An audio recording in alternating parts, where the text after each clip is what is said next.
Olá, boa noite, sejam bem-vindos, sejam bem-vindas. Vamos dando início aí para mais um Evangelho no Lar, mais um estudo do Evangelho segundo o Espiritismo. Hoje nós vamos falar sobre a melancolia que também entendida como uma tristeza, um pouco mais profunda e também muito próximo da depressão. Então nós vamos trazer a visão do Espiritismo acerca do assunto. Teremos algumas leituras complementares. Vamos entender um pouco mais por que a gente acaba entrando nesse processo de tristeza, nesse processo de depressão e como que a gente consegue não, não, não evitar completamente, porque isso é quase que impossível, mas que a gente consiga ter discernimento de quando cair nesse tipo de situação, conseguir se levantar o mais rápido possível para não deixar se aprofundar cada vez mais essa tristeza que às vezes nos acomete. Boa noite, Lana e Soledad. Boa noite a todos que estão chegando. Boa noite, Laurindo. Sejam bem-vindos. Vamos fazer a nossa prece. Lembrem-se de pegar as águas fluidificadas, a água fluidificada. Deixa a minha aqui do ladinho, aqui escondidinha. E aí a gente já vai fazer a nossa prece e vamos dar introdução ao nosso estudo. Lembrando que está dentro do Evangelho segundo o Espiritismo, capítulo 5, Bem-aventurados os aflitos. E aí já estamos lá nas instruções dos Espíritos, item 25, chamado A Melancolia.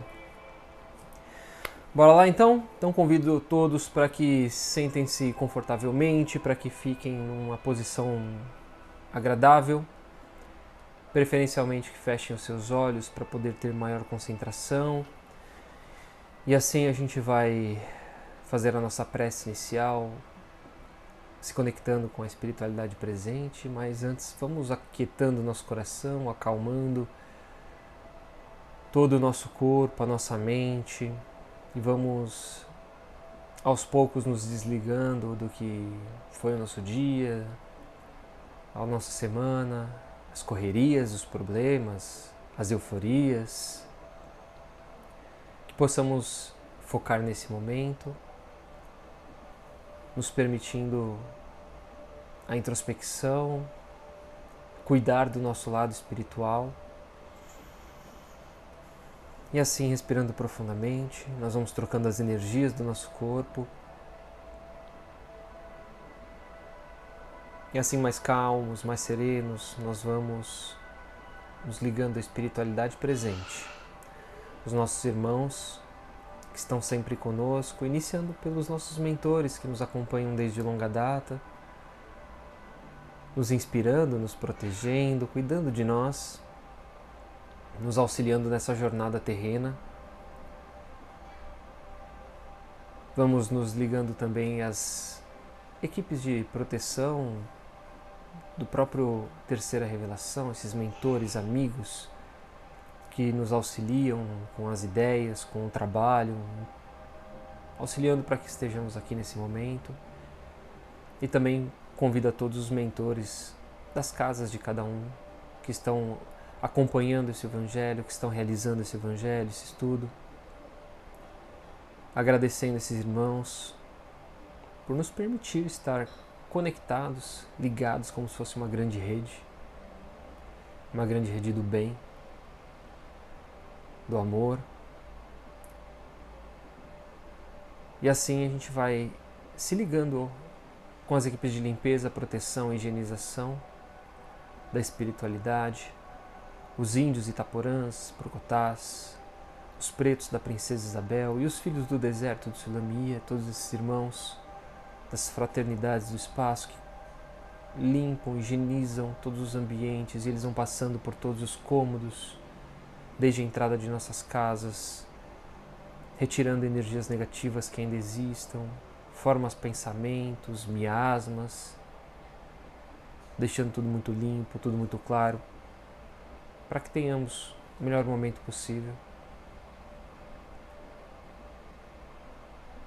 Vemos o nosso ambiente mais preparado e nos ligamos também a Ricardo, coração de leão, pedindo a ele que deixe um ou mais de seus cruzados de guarda, protegendo a nossa casa contra toda e qualquer negatividade, permitindo entrar apenas aquilo que for autorizado pelo Pai.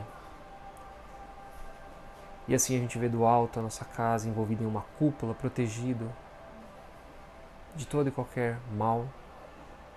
E no alto uma bandeira, um farol, indicando que naquele ambiente existe um evangelho no lar, para que a espiritualidade possa trazer aqueles irmãos mais necessitados, que precisem ouvir a palavra do evangelho nesta noite. E assim nos ligamos também às fraternidades de outros espíritos irmãos, Dr. Bezerra de Menezes, professor Eurípides Barçanufo, Emmanuel e tantos outros. E nos ligamos também aos apóstolos, aos primeiros cristãos, a Paulo, Maria de Magdala, exemplos de transformação, de dedicação ao Cristo, o seu evangelho, sua mudança moral. Vamos nos ligando também à nossa mãe Maria de Nazaré. Sentimos o seu colo, o seu acolhimento, o seu carinho de mãe. E com ela vamos até o Cristo. Gratos ao nosso irmão, pelos ensinamentos deixados, pelo amparo, por tudo que representa para nós. E assim nos ligamos ao Pai, agradecidos pelo dom da vida, por estarmos aqui mais esse dia, por termos saúde, a nossa família, pelas oportunidades que temos, por tudo que somos. Agradecemos dizendo: Pai nosso que estais nos céus, santificado seja o teu nome. Venha a nós o vosso reino e seja feita a tua vontade, assim na terra como é nos céus. E o pão nosso de cada dia nos dai hoje. Perdoai as nossas ofensas, assim como nós perdoamos a quem nos tem ofendido. E não nos deixes cair em tentação, mas antes livra-nos de todo o mal. E que assim seja. E assim damos início ao nosso evangelho desta noite. Espero que todos estejam bem. Boa noite, Jorge Marcelo GV. Boa noite a todos que estão chegando aí durante a prece. Aumentar um pouquinho o som. Então hoje nós vamos falar sobre a melancolia. O que seria esse sentimento? Como que a gente pode cuidar dele? Como a gente pode tentar evitá-lo? Como que ele está em nossas vidas? Boa noite, Giane Carleto. Vamos lá. Evangelho segundo o Espiritismo, então, na mão para quem quiser acompanhar. A melancolia. François, eu acredito que seja François, né? De Geneve, Bordeaux. Sabeis por que uma vaga tristeza se apodera por vezes de vossos corações e vos faz sentir a vida tão amarga? É o vosso espírito que aspira à felicidade e à liberdade, mas ligado ao corpo que lhe serve de prisão. Se cansa em vãos esforços para escapar. Então nós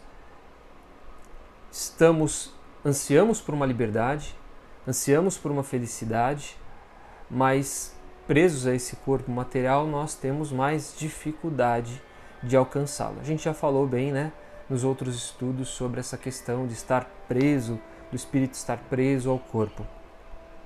E vendo que esses esforços são inúteis, cai no desânimo, fazendo o corpo sofrer sua influência com a languidez, né, com a perda das forças, o abatimento e uma espécie de apatia, que de vós se apoderam, tornando-vos infelizes. Acreditai no que vos digo e resisti com a energia e essas impressões que vos enfraquecem a vontade. Essas aspirações de uma vida melhor são inatas no espírito de todos os homens, mas não a busqueis nesse mundo.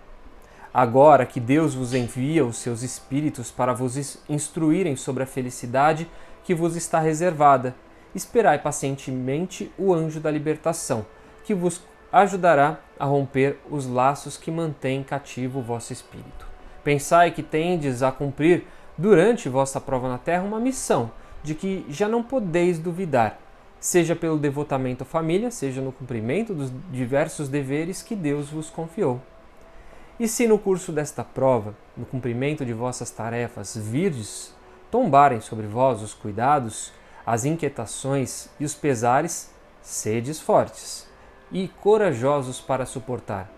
Enfrentai-os decisivamente, pois são de curta duração e devem conduzir-vos junto aos amigos que chorais, que se alegrarão com a vossa chegada e vos estenderão os braços para vos conduzirem a um lugar aonde não tem acesso às amarguras terrenas. Vamos pensar da seguinte forma, gente. Quais são as situações que nos derrubam? A gente já consegue ter essa percepção? Consegue entender quais são as situações que nos deixam mal, que nos fazem cair nessa sensação de melancolia? Cada um é uma coisa, né? Não existe uma regra. Cada um vai vivenciar essa sensação de tristeza profunda de uma forma diferente. Então eu gostaria que vocês inclusive comentassem aí que momentos fazem isso com vocês. Ontem participei de uma live com o pessoal do Cantinho Espírita, do Sertão Espírita, e a gente estava falando qual o momento que foi marcante dentro do Espiritismo, né? E eu comentei com eles que para mim foi uma questão envolvendo a saúde, a minha saúde, que me pôs à prova nessa questão espiritual e dentro do Espiritismo também. Então, o que para mim afeta? A saúde. Então, se eu estou doente, eu me vejo uma situação de tristeza. Por quê? Eu não gosto de ficar doente. É uma situação que me deixa mal. E aí a questão vai se aprofundando caso eu permita, eu não me recupere, ou então, porque eu vejo a situação, né, vejo as pessoas ao meu redor sofrer e aquilo me faz sofrer também. E me leva a uma situação de cada vez mais tristeza. Se eu demoro para me recuperar, essa tristeza se aprofunda. E como que eu, Rafael, consigo fazer para que eu não me permita entrar nesse sentimento? Aí é o que eu jogo para vocês. Vocês conseguem já detectar quais situações em que vocês se veem nesse momento de dificuldade? Aqui no nosso estudo eu vou trazer alguns exemplos e talvez vocês possam se identificar e, querendo ou não, trazer a percepção e a vivência de vocês. Vou tudo aqui. Vou pegar aqui, depois eu continuo. Vamos lá. Não quer ficar. Estou usando um suporte hoje que eu não uso todo dia, aí tá caindo tudo, porque não cabe tudo.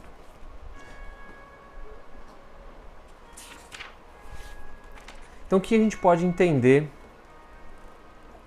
Por que às vezes a gente, sem motivo, a gente está falando de situações, eu acabei de trazer situações aparentes, situações em que a gente de fato entra num momento de melancolia. Mas às vezes também existem situações sem motivo aparente que nos levam a entrar nesse momento de tristeza. E o que os espíritos acabam nos dizendo?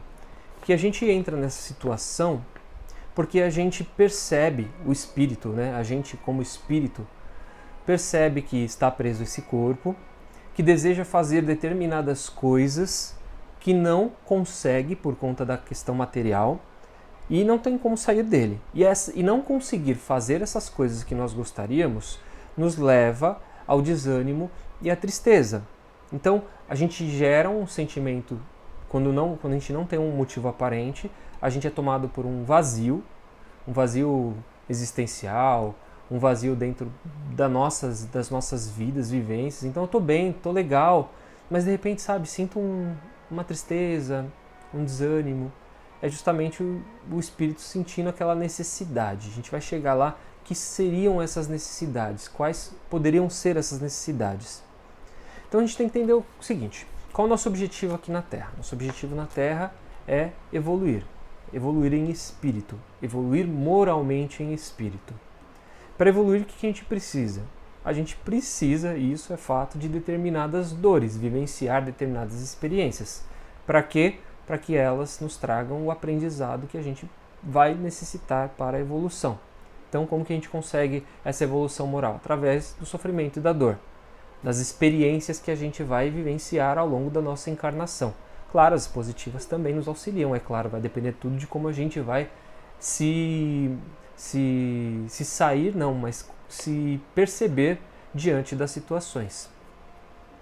O sofrimento é obrigatório para todos os espíritos? Nesse planeta aqui, em algum momento a gente vai passar por algum determinado sofrimento, uns mais, outros menos. Vai depender muito do grau de evolução moral, porque por algumas pessoas aquilo lá não é nada e para outros é muita coisa. Então uns vão aprender um pouco mais rápido, outros vão acabar aprendendo mais devagar, cada um dentro do seu tempo. Ontem, nessa mesma live, a Graça acabou trazendo uma outra realidade pra gente, que ela teve um problema de visão por culpa de um descuido do médico. Então a gente hoje passa por várias situações em que outras pessoas podem nos prejudicar. Seja no trabalho, seja na vida pessoal, seja na relação amorosa. E como que a gente vai lidar com isso? A gente vai lidar com vingança? A gente vai lidar com que sentimentos que nós vamos alimentar? É claro que no início, quando a gente está sentindo aquela dor, vem raiva, vem vários outros sentimentos que não são muito bons. É difícil a gente ser purificado e sublime, né, num momento como esse. Mas depois, se a gente para pensar e coloca a cabeça no lugar, tem determinadas coisas que não valem a pena. Então, nesse caso, ela deixou, não que a família falou, vamos processar o hospital, vamos processar o médico por conta, né, dessa situação que acabou gerando um problema físico nela. E ela falou, não quero. Isso faz com que ela não gere transtornos na vida dela. Transtornos, imagina, a partir do momento que eu meto um processo no hospital, eu vou lá e vou ter que ter dor de cabeça até esse processo acabar. Vamos falar a verdade, que isso não vai gerar um incômodo na gente? Vai, porque vai gerar angústia, vai gerar uma aflição, eu vou alimentar nessa situação um sentimento de raiva do outro lado, um sentimento de ódio às vezes. Isso gera formas pensamentos, isso gera obsessão de encarnado para desencarnado.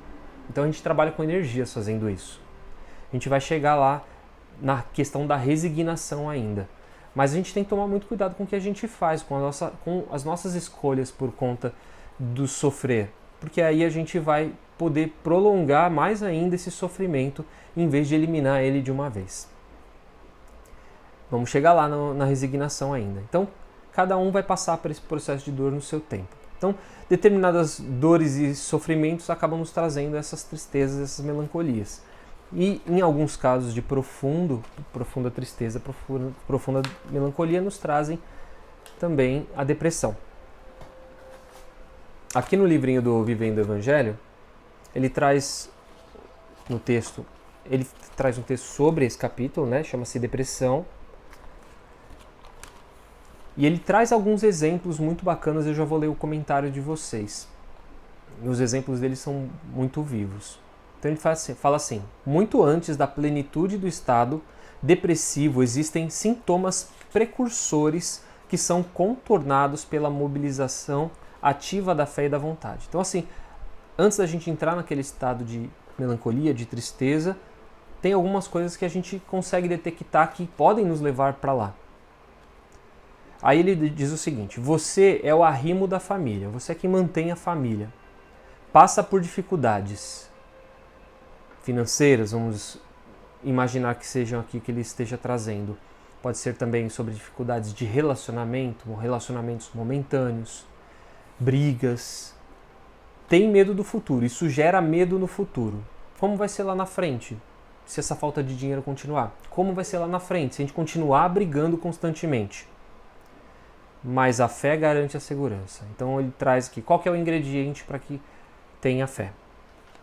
A outra situação que ele traz. Você é esposa dedicada. Pode ser esposo também, tá, gente? Sofre o golpe da traição. E aí o que vai acontecer? Entrega-se à revolta. Não é uma sensação que a gente vai ter de imediato? A revolta, a indignação? E aí ele traz o como contornar isso. Tenha fé que ela garante a paz. Tenha fé que ela garante a paz. Você tem um emprego estável. Recebe o aviso de dispensa. Mergulha no desespero. Como sair desse desespero? Quem já não passou por uma situação como essa? Aí ele diz, mantenha a fé que ela garante o equilíbrio. Você é um atleta preparado, está falando de um profissional, de um desportista, não alcança a vitória, que é o que mais se almeja quem joga, né? Quem entra nessa situação de disputa. Não alcança a vitória. O que você faz? Pensa na desistência. Tudo na vida também acaba tendo essas situações. Então a gente vai ter um projeto, um trabalho, alguém aparece com um projeto melhor, ou falam para você, não, isso não tá bom, faz de novo. Não, isso não tá bom, não quero isso mais. E aí você vai lá e já desiste. A fé garante o ânimo. Você discute com um amigo, ouve dele a frase infeliz. Relacionamentos, estamos falando aqui. Sente o espinho da ofensa, mas a fé garante o perdão. Você gosta de alguém, não evita o rompimento. Acha que a vida acabou, mas a fé garante a coragem. E eu vou terminar daqui a pouco de ler o que ele traz pra gente. Então tem algumas situações que ele acabou nos trazendo de vivência. Família, relacionamentos, emprego. Como que a gente consegue não cair numa situação, numa sensação de melancolia nesses casos? Aí, voltando ao nosso estudo, a gente pode pensar, será que a melancolia seria apenas uma questão ligada à vida física? Sim e não, não necessariamente então. A vida física acaba sendo um fator que nos leva à melancolia, situações da vida física nos levam à melancolia. A verdadeira vida, que é a vida do espírito e se passa no plano espiritual, a verdadeira vida é a do espírito, aliás, né, que se passa no plano espiritual. No entanto, os nossos desequilíbrios nos impõem estágios físicos de correção. Então, nossas imperfeições, nossas necessidades e a necessidade de cada um de nós vai acabar nos levando para esses desequilíbrios, vai nos desequilibrar e nos impõe caminhos, estágios físicos de correção. Tanto aqui quanto na morte do corpo, Deus acaba reservando instâncias de felicidade aos que cumprirem essas missões. Então nós vamos lograr êxito a partir do momento que nós conseguimos passar por essa situação sem sofrer não, mas sofrendo o mínimo possível, vamos dizer assim. Então a gente tem um relacionamento, gosta muito da pessoa, a pessoa termina com a gente não aceita isso, a gente entra num processo de raiva, de ingratidão às vezes, que nos podem levar à melancolia. E aí, como que a gente enxerga? Aí vamos pensar, a fé garante a tranquilidade, mas qual seria a fé? A fé na vida futura, a fé de que aquele relacionamento talvez não fosse o relacionamento correto para mim, a fé de que talvez eu encontre uma outra pessoa, ou talvez a fé de que a minha situação não seja de encontrar alguém, seja de que eu tenho que viver sozinho para alcançar alguns determinados feitos na nossa própria encarnação. Onde o homem deve buscar uma vida melhor? Onde o homem deve buscar uma vida melhor? E aí ele traz, nas práticas do Evangelho de Jesus. Então o Evangelho nos auxilia a evitar que nós caiamos nesses processos de tristeza, aguardando pacientemente o anjo da libertação. E aí ele acaba citando no caso das pessoas que sentem esse vazio. Uma vida melhor certamente virá, mas não nesse mundo, e sim na vida espiritual. Aí é muito curioso. Eu sempre gosto de pensar o que leva as pessoas que não têm um motivo aparente a entrarem em um processo de tristeza profunda. Eu, Rafael, gosto de pensar da seguinte forma, de acordo com os ensinamentos da doutrina. A gente é feliz, às vezes a gente é perfeito, às vezes a gente tem tudo, e a gente é tomado por essa tristeza, por esse desânimo. A gente acaba percebendo que o que nos faz feliz mesmo, e a gente só vai fazer isso se a gente experimentar, é fazer o outro bem, é fazer o outro feliz. Então a gente busca constantemente, até uma questão talvez egocêntrica, claro que não, mas de a gente sempre buscar ser feliz. Quero ser feliz, vou buscar a felicidade. E cria determinadas situações, vive determinadas coisas, buscando essa tal felicidade. Eu lembrei até do sol contrário, essa tal felicidade, essa tal liberdade. O que é que eu vou fazer com essa... Aí a gente busca essas situações atrás dessa liberdade, dessa felicidade. Gera situações e nós mesmos nos boicotamos às vezes e ficamos infelizes, ficamos tristes. Quando a gente sente o vazio sem gerar nenhuma situação e fala, tá faltando alguma coisa em mim, eu entendo que é porque eu não estou oferecendo, eu não estou levando, eu tenho muito de mim sobrando e eu não estou levando para o próximo. Eu estou deixando de fazer algo para alguém. O que é? Eu não sei. Experimente.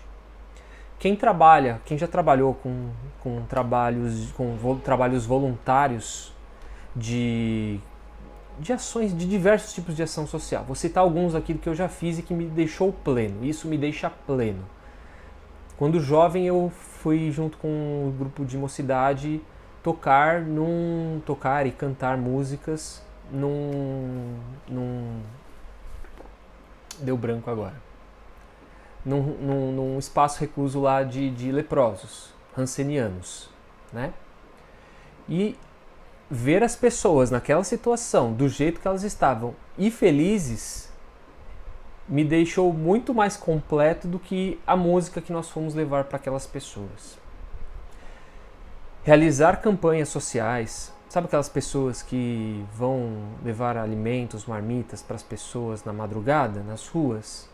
Fazer esse tipo de ação, entregar e ver aquelas pessoas que às vezes elas estão sofrendo por estarem naquela situação, mas elas em algum momento não se sentem tão tristes, deprimidas. Isso faz você ficar, caramba, olha aquela criatura naquela situação e eu aqui tenho tudo e eu estou reclamando. Então isso faz com que esses buracos que a gente tenha, esses buracos existenciais, sejam alimentados. Eu vou oferecer algo para o outro, mas na verdade quem acaba sendo alimentado também sou eu. Então, esse processo essa troca faz com que a gente consiga se alimentar em espírito. Nos traz experiências muito importantes de evolução moral, de evolução para o ser. Então, quando a gente sentir esse vazio, essa tristeza, tenta agir de uma forma que você consiga ser útil para alguém, que você consiga ajudar alguém. Como eu não sei, aí você tem que descobrir. Vai conversar com alguém que esteja precisando, né? Vai visitar alguém que está doente, mas mais como um ouvinte do que como alguém que vai lá para levar uma palavra. Justamente porque aquela pessoa provavelmente está sozinha e está precisando de ajuda. Está precisando desabafar, quer conversar. Né? E é assim que as pessoas acabam entrando nesse processo de melancolia. Porque às vezes as pessoas não as ouvem, ela não é escutada. Claro que existem as questões onde nós geramos a situação. Nós não aceitamos determinadas situações e eu acabo me entrando nesses sentimentos que são prejudiciais para mim. Eu posso não falar para ninguém mesmo. Mas em alguns casos a gente tem a oportunidade de falar, a gente tem a oportunidade de ouvir e nós não fazemos. Deixa eu ler aqui os comentários do povo. Flávia Brandão. As perdas de pessoas conhecidas e de familiares nesse momento de pandemia abaixam a vibração e nos fazem entrar nessa sintonia melancólica também. É verdade, é verdade.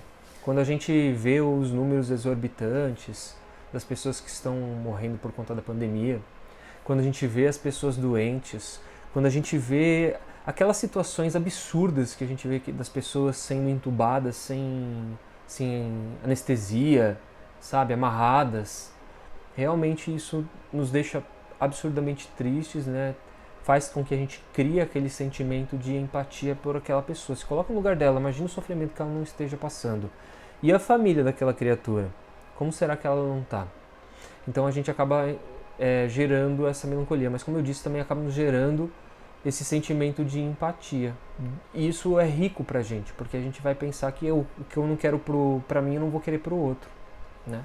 Seja eu como profissional, seja eu no meu dia a dia. E aí a gente volta, o que eu posso fazer para evitar isso? Se você está saudável e sai da sua casa, precisa trabalhar, você usa máscara, você se protege, você vai criar os mecanismos que a gente pode fazer hoje, né? E porque determinadas coisas a gente não vai poder fazer. O que a gente pode fazer espiritualmente falando, entrar em oração, pedir por aquela pessoa, intervenção e tudo mais, mas realmente, e também pode pedir para nós, porque a gente tem que tomar cuidado para não se aprofundar nessa tristeza.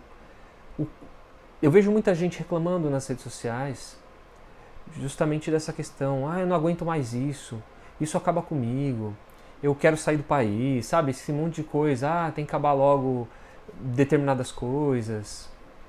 vem o meteoro, né? E como que a gente consegue evitar esse tipo de sentimento? Se eu ficar na rede social me alimentando disso, aí que eu vou piorar mesmo. Esse estado de melancolia nosso vai acabar piorando. Então uma dica que eu acabo dando, funcionou comigo, se desloga, arranca o aplicativo do celular. Se desconecta, até você ter condição psicológica para aguentar aquela enxurrada de pessoas melancólicas, de pessoas tristes, jogando informações tristes e que vão deixar você mal. Se você se sente muito mal com isso, você absorve e se afasta. Porque a gente não precisa absorver esse sentimento ruim. E a gente não precisa ficar mal gratuitamente, né? Mais comentários. Zana Vasque. Problemas no meu casamento há muitos anos. Foi onde eu me deparei com a doutrina. Foi onde me encontrei verdadeiramente com o Pai. Isso é muito comum, né? A gente tem relacionamentos perturbadores. Às vezes a gente nem percebe isso. Passa anos em relacionamento com a mesma pessoa. Não vê o quanto aquela vivência nos é destrutiva. E a gente acaba postergando, empurrando e entra em estado de melancolia. Por quê? Eu não consigo sair daquilo e aquilo me faz mal. Quantas pessoas que a gente vê que tiveram casamentos terríveis, que acabaram com o psicológico, porque um parceiro ou outro acaba sendo um perturbador, né? Impede de que a pessoa viva. Tem aquela questão de egoísmo e tudo mais. E aí, quando as criaturas se soltam, se libertam, você vê, elas descobrem a vida mesmo, que existe vida fora daquilo. E aquilo, né, traz um sentimento muito agradável de libertação mesmo. E aí, no caso da Zana Vasque, ela acabou tendo uma libertação que foi auxiliadora na questão espiritual dela. Flávia Brandão completou aqui: a fé é a alavanca que nos fortalece diante dos desafios, dos desequilíbrios diante da vida. É ela que vai ser o grande motor, a fé é o motor. Se eu acredito naquilo, e a gente já falou muito de vida futura nos evangelhos passados, se eu acredito naquilo, se eu tenho plena consciência da vida futura, a gente consegue parar e refletir o quanto aquilo está sendo bom ou mal naquele momento para mim e qual vai ser a consequência depois, o que aquilo vai me levar. A Nath Freitas Salles: eu fiz isso também, estava muito triste com tudo, fiquei uma semana sem mexer no Insta. Pois é, eu não saí do Insta, porque o meu Insta principal acaba sendo esse, o meu perfil pessoal é mais secundário do que... Então eu acabo tendo muito mais coisas agregadoras. Então no Instagram você se permite também o que você quer ver. O que eu quero ver? Quero ficar seguindo blogueira fútil? Ou quero agregar conhecimento? Ou quero ficar vendo vídeo de dancinha? Eu vou ficar subindo o Reels, e vou ficar vendo dancinha. Aí a outra pessoa postando foto maravilhosa e eu vou ficar me alimentando daquilo que não me agrega nada. O que eu posso ser útil? Como que aquilo pode ser útil para mim? E aí existem N perfis que podem trazer estudo, conhecimento e tudo mais, e você faz uma troca, né, de improdutivo para produtivo. Estou falando do Instagram, mas no Facebook eu não conseguia achar isso. O Facebook, ou eu dava unfollow em todo mundo que escrevia e via que não me agradava, ou eu saía. No caso do Facebook eu saí. Twitter também é a mesma coisa. Você segue as coisas que você quer, as pessoas que falam aquilo que você quer ouvir. Se você não quer ouvir, você não segue, você bloqueia, você consegue silenciar determinadas palavras. Então, dá para você usar as ferramentas ao seu favor. Boa noite, bom Chiquinho Espiritismo. Então é isso, deixa eu dar continuidade aqui para o nosso estudo, para a gente finalizar. Então a gente deve aceitar passivamente os sofrimentos? Vamos cair na questão da resignação? Não, nós não devemos aceitar passivamente os sofrimentos. A gente deve o quê? Entendê-los. Nós devemos ser resignados. É isso que é ser resignado. Não é aceitar. É compreender o motivo daquilo e trabalhar aquilo ao nosso favor, para que a gente não seja prejudicado por determinadas ações que a gente gera. Então, a nossa ação em benefício do próximo antecipa o fim do sofrimento. A resignação é um fator importante para vencer os sofrimentos. no caso ali da esposa que foi traída, como o texto nos disse aqui, né? Cadê o texto? Deixa eu pegar aqui. Você, a esposa dedicada, sofre o golpe da traição. Aí você fala assim, eu vou ser resignado com aquela pessoa que me traiu? Não, eu quero mais que ela se, né, ferre, eu quero mais que ela se prejudique, eu quero sugar, eu quero tirar tudo dela porque ela me prejudicou. Quando a gente fala ela me prejudicou, a gente está falando que ela prejudicou o quê? Sujou a sua moral? A gente está falando de orgulho, de vaidade. Para quem isso importa? Para quem interessa o meu orgulho e a minha vaidade? Para mim só, para os outros não. Quem vai pagar as contas? Quem vai pagar as minhas contas? O outro lá que vai me criticar porque eu deixei de me preocupar com aquilo vai pagar as minhas contas? Quem vai dormir com a consciência tranquila no travesseiro na noite seguinte por não ter arrumado intriga, por não ter arrumado brigas?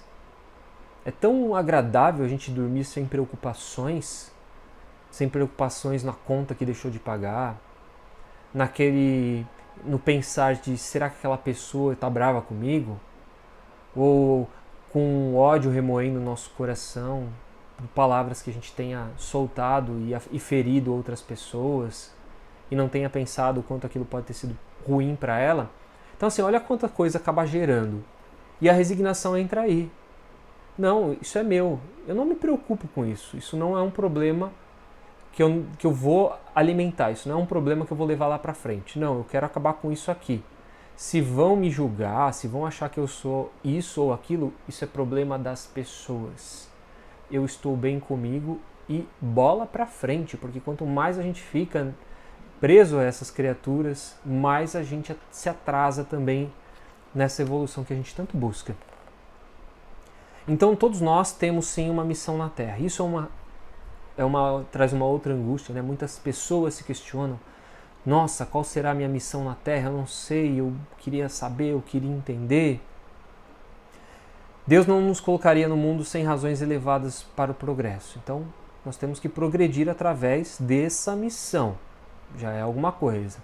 Aí eu pergunto, acho que todos nós temos, e eu vou trazer uma questão minha, uma opinião minha novamente, porque o Espiritismo não traz exatamente... Ninguém vai virar para você e falar assim, a não ser que você vai numa pessoa que prevê o futuro, que lê a mão, não sei o quê, e vai falar assim, olha, se você fizer tal coisa, sua missão é tal coisa, é com tal pessoa. Essa pessoa, será que ela está certa? Será que ela não está? Eu não sei, eu coloco em xeque isso. Então, é uma coisa muito mais natural nossa. Eu gosto de dizer que a gente tem dois tipos de missões. Uma missão individual e uma missão coletiva. A missão individual é aquela que vai me fazer bem, é aquela que vai me trazer paz no coração. E aí o que eu vou buscar? Como que eu vou entender qual é a minha missão? É estar bem com a minha família? É executar muito bem o meu lado profissional? Eu sou um ótimo profissional naquilo que eu faço. O quanto eu transformo essa questão profissional, esse meu lado positivo, em algo que vai ajudar a mim mesmo. Agora vamos para o outro lado. E qual é o coletivo? O bem que eu faço para as pessoas. O quanto eu pego todos esses ingredientes positivos que eu tenho, todas essas virtudes que eu tenho, eu sou um ótimo pai, eu sou um ótimo profissional na minha área, e o quanto eu coloco essas questões e tiro do meu mundo micro e jogo para o macro. Como que eu, como um bom pai, posso ser útil para a sociedade? Como eu, como um bom profissional, posso ser útil para a sociedade? Como que eu posso levar o meu trabalho e ajudar as pessoas? Então, eu sempre enxergo que a gente tem esses dois tipos de missões. Qual é a missão? A minha missão é cuidar da minha mãe. Minha missão é fazer... A gente vai sentir, a gente vai perceber. E isso a gente vai fazendo ao longo do tempo. Não precisa ninguém falar pra gente. A gente vai sentir. Às vezes elas são podem ser coisas grandiosas, mas elas podem ser coisas que são pequenos grãos de areia e que no final das contas vão ser extremamente úteis. A gente busca muito, né? Fazer grandes feitos, grandes coisas, busca a palavra missão, uma palavra muito forte, mas não necessariamente ela traz alguma coisa grandiosa para fazer. Às vezes grandioso é um pequeno detalhe que você faz todo dia. Se todo dia você chega e fala bom dia para o porteiro do seu trabalho ou da sua casa, aquilo pode ser sua missão, né? De levar simpatia para aquelas pessoas que estão desde cedo acordadas e que às vezes são sempre recebidas com o mau humor das pessoas, que tem que levantar cedo também. Então, a gente nunca sabe, não tem como especificar. Claro que a gente, vez ou outra, acaba sentindo isso, alguém vem e fala, quando alguém te valoriza alguma coisa muito boa sua, aí você percebe, nossa, isso tem sentido. Várias pessoas falam a mesma coisa, a minha missão pode ser essa, né? Então aproveita, usa isso a seu favor, usa isso em favor dos outros também. O que devemos fazer quando a melancolia tomar conta dos nossos corações, para a gente finalizar? Devemos resistir com energia, desempenhando a nossa missão, quer dedicando-nos à nossa família, quer cumprindo as diversas obrigações que Deus nos confiou. E aí a gente tem um monte de responsabilidade. Aqui ele fala exatamente isso. Qual é a energia que eu vou dedicar para aqueles sentimentos que eu estou sentindo vazio? Eu sou uma pessoa que não faço nada da vida. Só trabalho, só fico em casa o dia inteiro e aí eu não agrego nada para mim nem para os outros. Passo o dia inteiro, no meu fim de semana eu passo assistindo Netflix. O que isso vai agregar para você? É claro que você vai entrar num processo às vezes de melancolia, porque você fica ali parado, ocioso, sem fazer nada, fica vendo o que está passando. Assim, nossa, a vida não acontece para mim, né? Pô, faz nada. O que você está fazendo para fazer? O que você está mexendo na sua vida para mudar? O Dr. Marcelo Veloso falou, mudar o foco e sair dela. Muda o foco, sai, vai fazer outra coisa.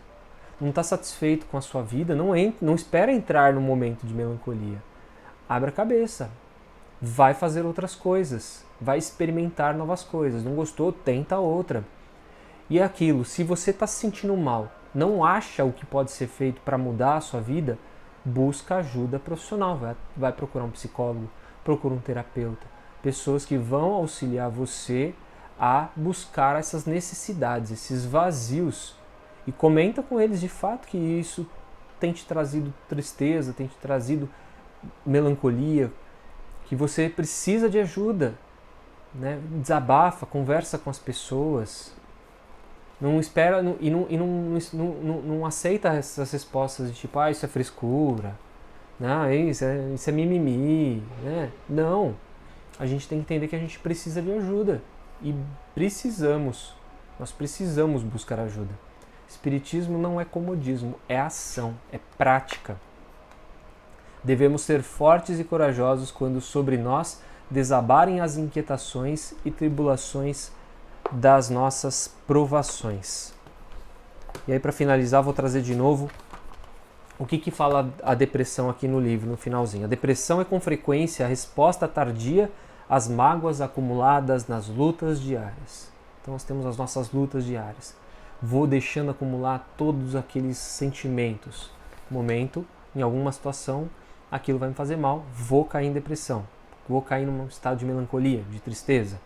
Perante as dificuldades, nos compromissos da reencarnação, recorra à fé sincera de Deus e à confiança de si mesmo, recordando as palavras de Jesus aos enfermos que aliviava. Nós somos os enfermos. E quais são essas palavras? Vá em paz, a tua fé te curou. Então, que tenhamos sempre esse pensamento de que nós conseguimos fazer muito mais do que aquilo que nós estamos fazendo e que nós não precisamos estar numa zona que nos faz mal. Em qualquer situação que a gente vivencia, que a gente passa no nosso dia a dia, a gente está aqui para ser feliz e não para ficar se alimentando de coisas ruins, de sentimentos ruins e que não nos levam a nada e muito pelo contrário, nos afasta da tal felicidade que a gente sempre busca. Lembrando também, na leitura da semana passada que falava sobre a verdadeira desgraça, semana retrasada, dos tormentos voluntários. A gente tem que entender que mesmo que a gente esteja no momento pleno, que a gente não busque sarna para se coçar. Né? Às vezes a gente está bem, está tudo legal, tudo bacana. E aí o que a gente faz? Vai criar uma situação que vai gerar um incômodo na gente, que vai gerar uma situação que vai fazer com que a gente, em vez de manter essa serenidade, essa tranquilidade, essa aparente felicidade, vai nos gerar sofrimento e a gente busca sarna para se coçar. Beleza, gente? Deu para compreender aí a questão da melancolia, acho que é bem claro, né? Traz palavras bem diretas aqui pra gente. Então a conclusão. A melancolia é a ânsia do espírito por uma vida melhor, pois o mesmo não foi criado por Deus para viver preso ao corpo em solo terreno. Essa vida melhor virá a todos, depois que forem cumpridas as diversas obrigações que Deus confiou para cada um de nós. Certo? Se alguém quiser escrever mais alguma coisa, fica à vontade, trazer mais alguma vivência, mais uma opinião. Agradeço demais as pessoas que escreveram aqui, que comentaram. A live não é a mesma sem comentários. Faz toda a diferença e fico muito feliz, fica muito mais rico essa troca de experiências, de vivências, de exemplos, porque é o que nos faz movimentar, né? Entender um pouco o outro também. Geise Ramos, excelentes palavras. Certo, gente? Então vamos fazer as nossas vibrações, nossa prece de encerramento e vamos nos desligar dessas situações que nos deixam mal. Fora a melancolia, show tristeza. Alegria sim, né? Então convido mais uma vez a todos a fecharem seus olhos, a mais uma vez sentarem confortavelmente onde estiverem. Que possamos nos conectar mais uma vez à espiritualidade, os amigos que nos ampararam nessa noite e que nós possamos sentir mais fortalecidas a sua presença, dos irmãos que nos acompanharam nesse estudo e que possamos juntar todas as nossas forças, todas as nossas energias, cada um na sua casa, onde quer que nós estejamos, e que possamos vibrar, colocar nossa melhor energia, nosso melhor sentimento nas mãos da espiritualidade para que possamos vibrar por esse planeta abençoado, por todos os povos, por todos os países, vibrando por aquelas criaturas que vivem em países que vivem em guerras, vivem em conflitos civis, passam por fome, por misérias. Vibremos também pelo Brasil, por essa pátria que nos acolhe. Vibremos por Brasília, por todos os dirigentes desta nação, que a espiritualidade possa sempre tentar intervir nas decisões para que elas sejam sempre a melhor para o nosso povo, para as pessoas que vivem em sofrimento, e que vibremos por elas também, as que estão nas ruas, as que estão nos cárceres, as criaturas que sofrem nos leitos em suas casas, doentes, as que estão envolvidas nesse processo de melancolia, de depressão. Vibremos aquelas criaturas que estão nos hospitais, que estão nas UTIs, doentes por conta do Covid. Vibremos aos médicos, enfermeiros e todos os profissionais na linha de frente, no combate da doença. Vibremos aqueles que desencarnaram por conta da doença, vibremos aos familiares, tanto dos doentes quanto dos que perderam seus entes queridos, que eles possam ser fortalecidos. Vibremos por todos que estão acompanhando essa live, que estão acompanhando esse estudo. Vibremos pelas pessoas que estão nas nossas casas, as que não puderam acompanhar ao vivo, mas estão vendo salva aí tanto pelo Instagram quanto pelo YouTube. Pedimos permissão ao Pai para vibrarmos pelos nossos familiares, pelos nossos ambientes de trabalho e por nós mesmos. Que a nossa energia possa ser restaurada nesse momento, fortalecida para mais uma semana, e que as equipes do Dr. Bezerra de Menezes possam fluidificar as águas, colocando nelas os remédios necessários para os nossos males físicos, espirituais. E assim, mais uma vez, agradecemos ao Pai pela oportunidade de estarmos aqui, pela oportunidade da vida. Pedimos que nos envolva em sua luz, nos envolva em seu amor, que estejamos protegidos contra todo e qualquer mal ao longo dessa semana, possamos sempre estar envolvidos em suas bênçãos. E encerramos esse Evangelho dizendo: Ave Maria, cheia de graça, o Senhor é convosco. Bendita sois vós entre as mulheres, bendito é o fruto do vosso ventre, Jesus. Santa Maria, Mãe de Jesus, rogai por nós, agora e para todos sempre. Que assim seja. Obrigado, gente, por essa companhia, por estar mais uma vez aí acompanhando o nosso estudo, por fazer parte desse estudo. Queria convidar vocês a assistirem a live que nós fizemos ontem à noite no perfil Cantinho Espírita. Foi um bate-papo sobre espiritismo, sobre a introdução de cada um dentro da doutrina, como o espiritismo ajudou, mudou a vida de cada um. Um papo bem gostoso, bem interessante, e muita gente pode se identificar com as vivências que nós trouxemos. Então entrem lá no IGTV do Cantinho Espírita e acompanhem esse bate-papo que nós fizemos. Terminar de ler aqui os comentários. Isabel Rodrigues 34 trouxe aprendizado. Oxi Wallace, espero que esteja falando certo, fala: o espiritismo na minha vida veio em um momento de tantas interrogações. Em minha vida encontrei pessoas maravilhosas que me ajudam e me auxiliam, sem dúvida, depois do espiritismo em minha vida. Vejo a vida de outra forma.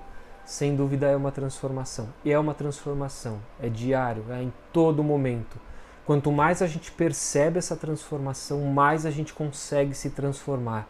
É muito interessante, é como se a gente tivesse um estalo e a gente enxergasse com uma outra ótica. Geise Ramos, obrigado por essa live, Deus abençoe a todos, boa noite. Jane Carleto, gratidão, boa noite, uma linda semana. Fran Palhano, obrigada, ótima semana a todos. Dr. Marcelo Veloso, boa semana. E é isso, gente. Isabel Rodrigues, boa noite e gratidão. Muito obrigado pela companhia, que semana que vem estejamos juntos, uma excelente semana para todos. Semana que vem vamos falar sobre provas voluntárias e o verdadeiro silício, tá bom? Então quem quiser já dar uma lida no Evangelho, trazer algumas dúvidas que tenha, já ajuda, porque a gente já soluciona essas dúvidas durante o Evangelho, se a gente tiver as respostas, é claro. Se não tiver, a gente vai buscar elas depois. Boa semana a todos, fiquem com Deus e até o próximo domingo. Tchau, tchau.